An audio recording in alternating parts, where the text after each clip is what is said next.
Добар ден, почитувани, започува уште едно ново издание на Ноем Плюс на телевизија Телма. Зошто ке бебињата и малите деца срцето работи забрзано? Каква е разликата помеѓу физиолошката и патолошката тахикардија и дали децата со шум на срце се всушност болни? За сето ова подетелно ќе зборуваме со денешната гостинка доктор Светлана Крстевска, Блажевска, педиатриски кардиолог. Добре ни дојдовте. Добре најдов. Мислам дека се мощни интересни темиве, дека ќе привлечат големо внимание. Би започнала со пулсот кај бебињата и малите деца. Колкава треба да биде активноста на срцето во почетните години кај бебето? Што значи кај детето, односно што значи нормален пулс кај бебе и кај мало дете? Така. Значи, не може да кажеме дека во детска возраст имаме фиксно колку изнесува пулсот или фреквенцијата на срцето како што е кај возрастните, затоа што со текот на растењето се менува и самиот пулс. Така ако кај бебињата нормално изнесува недека до 160 до 180, понатаму кај доенчето, значи на возраст од 1 месец до 1 година, некаде до 160, значи, кај предшколското дете околу 130, кај школското дете околу 110 и веќе кога влегува во пубертет, недека околу 90, така да значи е променлива фреквенцијата, односно таа се намалува со текот на растењето на детето, да полека околу пубертетот или после пубертетот ја достигне на фреквенција што е како кај возрастните, некаде помеѓу 60 до 80 удирања на срцето во минута. Така. Прашавте зошто работи... Така, зошто работи забрзано срцето кај децата? Затоа што потребите во организмот кај малите деца во однос на кислород, значи во однос на прехранбени материи се поголеми отколку кај возрастните, а волуменот на крв кој што малото срце го испумпува е многу мал. Затоа за да се снабди организмот со се она што му е потребно, преку срцето мора да работи забрзано за да ги задоволи потребите на тој мал организам кој што има поголеми потреби отколку кај возрастните. Така, доколку е неопходно? Родителот на кој начин може да го измери пулсот, односно фреквенцијата на срцето? Родители кои што се малку можеби едуцирани во медицината, ако знаат да користат, значи она слушалки што ние ги викаме стетоскоп, значи може да го искористат стетоскопот, ставајќи го значи на градите, меѓутоа малку лево од значи градната коска која што се наоѓа на средината на градниот кош и најдобре за кратко време, значи да го измерат, например, за 15 на секунди, тоа што ќе го измерат пулсот, велиме за 15 секунди, да го помножат со 4 и ја добијат колку изнесува во тек на 1 минута. Другиот начин е значи поголеми крвни садови артерии кои што можат да се напипаат на површината на телото, значи дали тоа е на вратот или на пример тука на раката на дорачјето на зглобот, исто така за 10 или 15 секунди, па може да се помножат значи соодветно со 4 ако е за 15 секунди и повторно да се добие значи колку е срцевото откуцување во тек на 1 минута. Така. Забрзаната работа на срцето се нарекува тахикардија. Така, да. Колку често се присутни тахикардиите кај децата и каква е таа физиолошка тахикардија, односно тахикардија на здраво срце? Така. Значи, кај тахикардија кога зборуваме сега пред се за тахикардија, значи да кажеме дека има тахикардии кои што се вуваат во некои си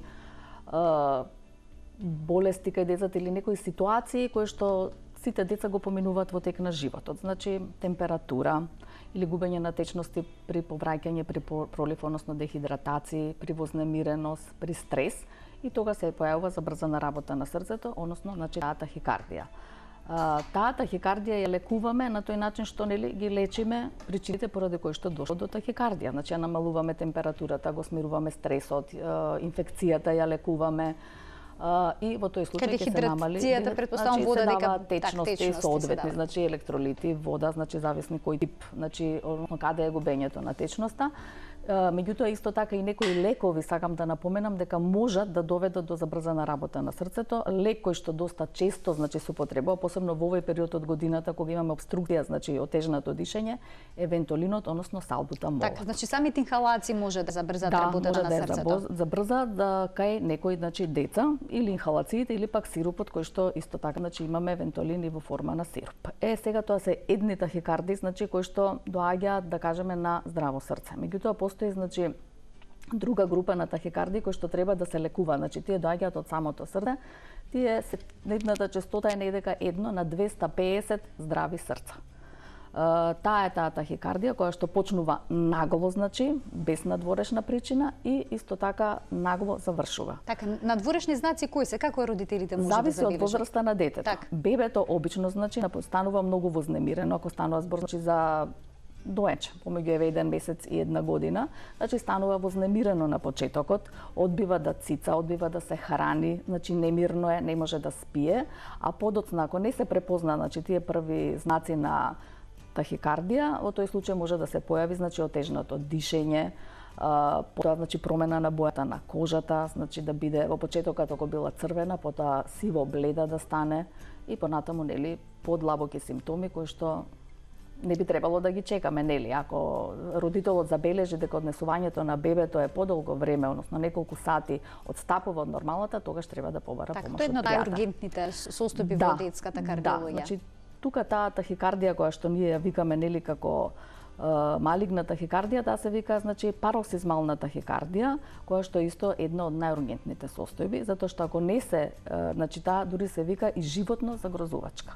Затоа што ако не се реши на време, во тој случај може да доведе, нели, до други пореметувања на срцето, прескокнување во работата на срцето, попуштање на срцето.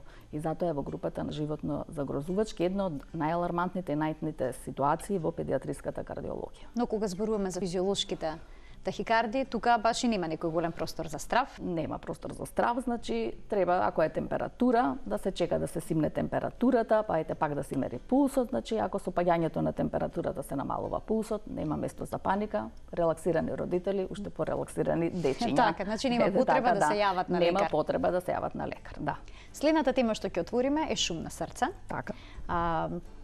До неодамна, до пред 10-20 години, се сметаше дека тоа е една опасна состојба која што е поврзана со аномалии на срцето. Така. Сега ставовите се променети.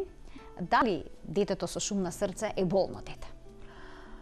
Пак и тука ќе кажам, значи има шум и шум на срце. Значи да имаме два вида на шумови на срце, значи шумови на срце кај здраво срце, велиме, значи структурно здраво срце, и шум на срце кое што структурно, значи не е здраво тоа срце, значи има некакви промени во градбата на срцето.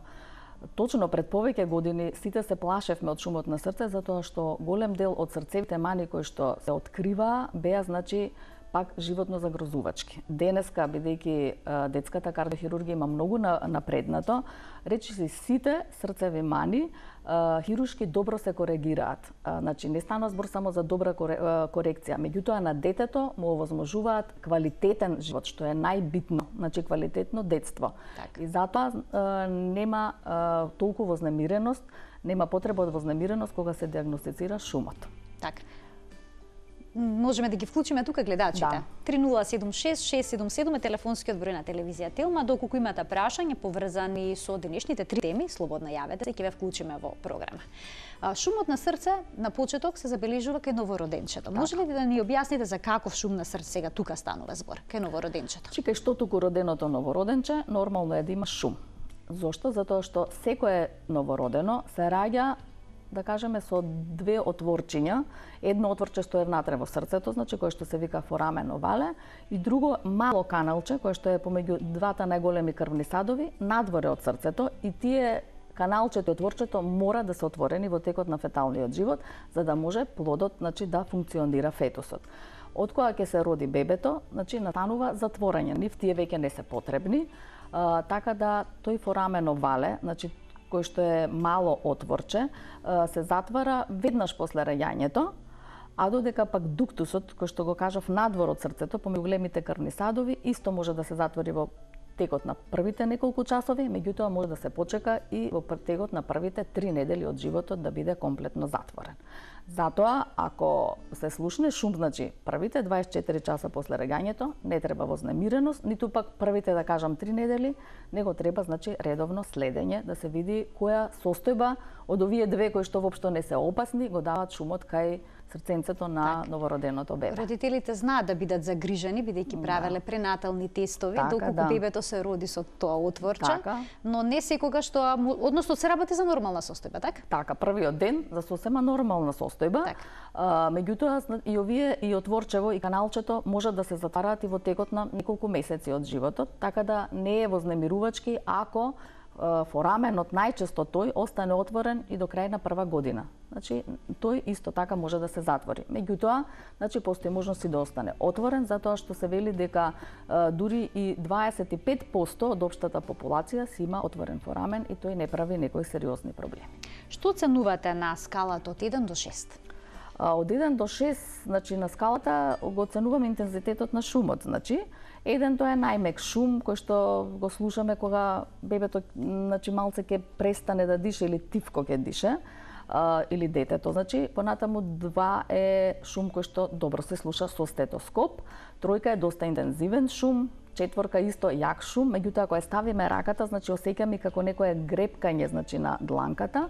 Од 5 степен е, значи, шумот го слушаме со стетоскоп, само што ќе го доближиме на површината од градниот кош, а 6 е и велиме кога оддалечен стетоскопот се слуша тој шум.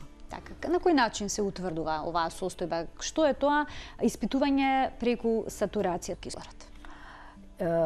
Добро, значи постојат значи повеќе начини на кои што нели доаѓаме до точна дијагноза од каде доаѓа шумот. Значи ете првен е нели стетоскопот кај педијатрот, потоа ако се посомневаме на нешто, значи правиме ехо на срце, со кое што дефинитивно утврдуваме состојбата која што доведува до шум, потоа правиме електрокардиограм, односно ЕКГ, значи да видиме дали проблемот со срцето дава некакви промени во ритмот на срцето, тука значи можеме и таа тахикардија што ја збориме, значи електрокардиограм да тврдиме од кој тип е на тахикардијата. И значи најтешката група на срцеви мани, кои што се мани значи со десно лев шант, каде што меѓу луѓето познато нели мешање на лошата крв влегува во добрата или нечистата во чистата, дава да значи концентрацијата на кислородот во крвта да биде намалена. Нормално таа треба да е значи 92, 93, 95 значи до 100, а додека кај овие срцеви мани каде што неоксигираната или лошата крв се меша со оксигираната, односно добрата, се намалува концентрацијата на кислородот. Кога нема доволно кислород значи во крвта, тоа не е добро затоа што трпат виталните органи, меѓу кои што на прво место е мозокот. Така. Може ли да се предвиди кога ќе се затвори отворот на срцето? Па предвидувањето е со редовни контроли, значи. При првиот преглед, нели, ако има отвор во срцето или некое стеснување на некој крвен сад, ние мериме колкава е тоа стеснување, колку е голем отворот и во на наредните контроли повторно си премеруваме, нели, колку се претисоците, колку е отворот и можеме да претпоставиме дали оди кон подобрување, кон затварање на отворот или не. Меѓутоа, не можеме точно да кажеме кога, во кој период на возраста може да се затвори некој отвор. Меѓутоа, можеме да кажеме дека тој отвор ќе остане отворен и дека некогаш во некој период значи од детството ќе треба да се направи некоја интервенција. Така. А колку често се случува, наместо да се затвори, отворот да се зголеми? Па би рекла дека отворот, значи, ако има добра контрола, значи, кај педијатар кардиолог, не би требало да се зголемува отворот. Проширувањето на отворот би дошло, значи, ако не се контролираат претисоците во срцето.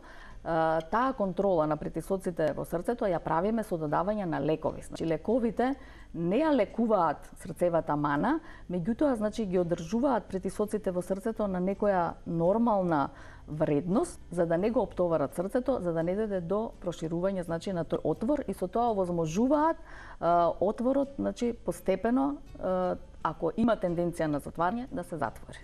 Постојат ли некои лекови кои што може да помогнат овој отвор побрзо да се затвори или пак решението е хируршко? Значи само еден отвор можеме да го затвориме со лек. Значи зборевме за тој дуктус, значи тоа мало каналче што е отворено помеѓу големите крвни садови, кој што посебно е голем проблем кај предвремено родените дечиња. Значи под 34-та недела, особено под 28-та недела гестацијска недела.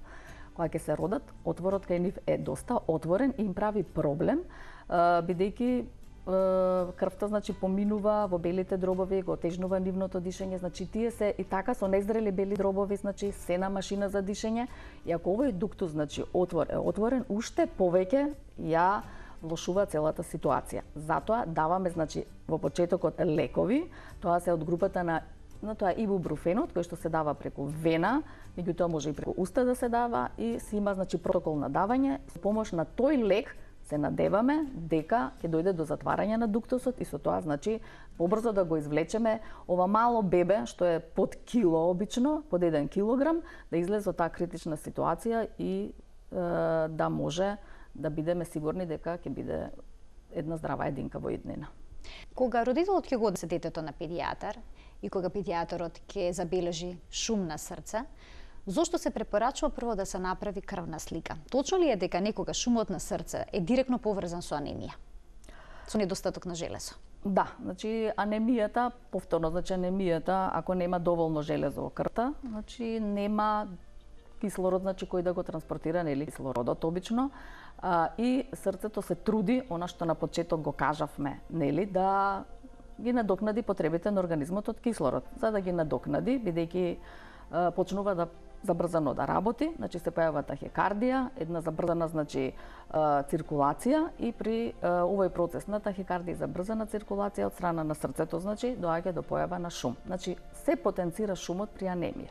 И затоа обично матичниот лекар, значи матичниот педијатар, кога ќе слушне шум во една состојба на слабокрвност, ќе излече првен слабокрвноста, ќе го следи шумот и ако после излекувањето на слабокрвноста шумот не перзистира, тогаш значи е во ред ситуацијата, не мора детето да биде пратено, односно реферирано до педијатар кардиолог. Така, значи сега зборуваме за шум на срце, односно за шум кај здраво срце. Кај здраво срце, да. Така. Значи доколку физиолошкиот шум трае подолго време, што треба да направат родителите? До 1 година, значи ако се слушне шум на срцето, би требало што е можно поскоро детето да биде реферирано до педијатар кардиолог. После 1 година, значи матичниот педијатар си го слуша, значи шумот на срцето кај пациентот, кај детето.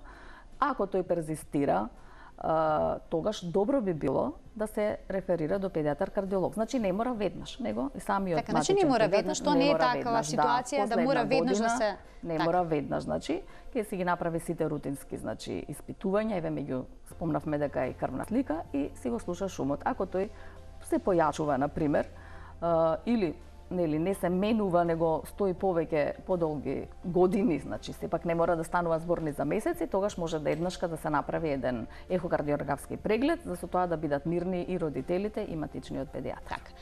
Кога треба да исчезне шумот на срце? И како тоа се случува да исчезне и повеќе да го нема како никогаш да не постоел? Како се објаснува тоа? Викаме функционални шумови, кои што од различни причини се слушаат кај децата. Кои се причините? Значи градниот кош на децата е потенок во однос од нас возрастните, значи околу нема толку значи масно ткиво. Воедно срцето значи работи со забрзана фреквенција и затоа се слуша некакво шумење на срцето. И тоа се нормални шумови кои што ќе исчезнат со пубертетот, кога веќе срцето ќе завземе позиција градниот кош, значи ќе се оддалечи срцето од површината на градниот кош, значи масно ткиво ќе се развие, така да веќе после пубертетот тие функционални шумови исчезнуваат. Смеат ли овие деца да спортуваат? Тука постоеше некоја дилема порано. Кај сите деца кои што беше диагностициран шум на срце, се зборам пред 20-30 години, се советуваше да не бидат премногу физички активни. Значи, дечињава што имаат функционални или невени шумови, слободно може да спортуваат и треба да спортуваат. И другите дечиња, другата категорија на деца, кои што имаат срцеви мани, како што би рекле, или конгенитални кардиопатии, исто така во значи можат да посетуваат некаков спорт. На нив обично им ги забрануваме компетитивните спортови, значи онамо каде што има надпреварувачки карактер. Инаку, значи, рекреативно спортување треба и тие дечиња кои што имаат кардиопатија исто така и тие треба за нормален раст и развој на организмот. Има ли некои спортови што посебно се препорачуваат кај овие деца? Па ние ги препорачуваме, значи може да биде сега спортови, значи може да биде балет, може да биде пливање, може да биде карате. Значи не е добро да кажеме трчање, трки, нели, кои што се на пример за толку минути да се истрчи толку, тие би биле значи лоши за функцијата на срцето. Се случува ли некогаш да не се открие веднаш шумот на срце кај бебето, па дури во подоцнежните години кај детето да се забележи? Ова е многу добро прашање, да. Затоа што има определени срцеви мани кои што пак ќе кажам, заради определени притисоци кои што веднаш на раѓање или првите денови или првиот месец дури после раѓањето ги има во срцето и во белите дробови, да определени срцеви мани не бидат слушнати. меѓу кои што е така наречениот вентрикуларен септален дефект, кој што е на прво место од сите срцеви мани, кој што дури 40% зазема од сите срцеви мани и не е слушнат. Него почнува да се слуша, например, втората, третата недела, и тогаш, нели, родителите се возбудени, зашто, или вознемирени, зашто на раѓање не е слушнат шумот. Може да не е слушнат, меѓутоа, кај тој вентрикуларен септален дефект, сепак до крај на месецот јасно се слуша, затоа што го има тој интензитет од тројка или четворка, што го слуша, значи, секој што ќе стави слушалка на бебешкот граден кош.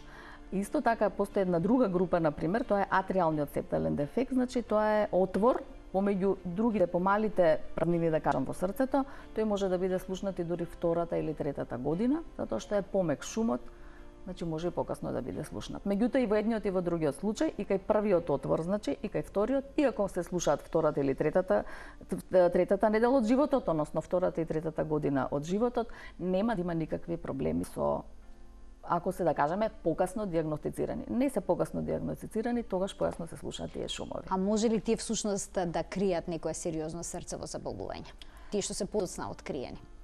Па, ние понекогаш викаме дека потешките срцеви мани и не одат со шум, меѓутоа тие пак одат со други симптоми, значи тоа е помодрување на кожата на бебето, значи модри бебиња се тие и со пат на таа сатурација, така да сепак, значи, тие срцеви мани се откриваат доста рано, бидејќи не даваат шум, меѓутоа многу брзо даваат други симптоми. Така. Во кој случај се препорачува хируршка интервенција? Денеска, значи, детската кардиохирургија е многу напред, значи, отидена и уште не повеќе се развива, така до што порано беа операции на отворено срце, денеска веќе се прават со катетеризација. Значи, тоа е интервентна кардиологија, каде што се затвараат отворчиња, како што е тој атриален септален дефект, односно дефект на помалите празнини во срцето. Потоа можат да се прошируваат стеснувања на крвни садови, на двата големи крвни садови кои што излегуваат од срцето и во други ситуации.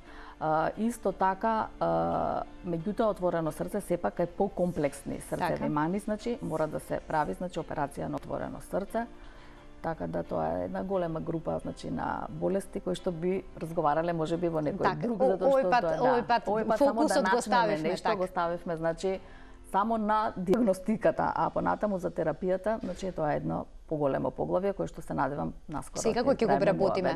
Значи, треба да резимираме дека шумот на срце не секогаш опасен, но треба да се испита. Да, значи не е секогаш опасен, значи може да се јави кај здраво срце, може да се јави, значи, кај срце кое што има конгенитална кардиопатија, меѓутоа и да е конгенитална кардиопатија, голем дел од тие конгенитални кардиопатии или срцеви мани со тек на времето сами се разрешуваат или со додавање на некои лекови. Дел од нив може ќе имаат потреба да бидат со срцева катетеризација, односно интервентна кардиологија, која што е, значи, со еден краток престој во болница од 2 дена, значи детето на нога, што викаме, си заминува дома и е здраво, а помал број од тие срцеви мани ќе бараат, значи, и кардиохирургија. Меѓутоа, обично овие срцеви мани кои што бараат кардиохирургија на отворено срце, тие се откриваат и пред раѓање со така наречената фетална ехокардиографија. И уште едно сумирање во однос на тахикардиите.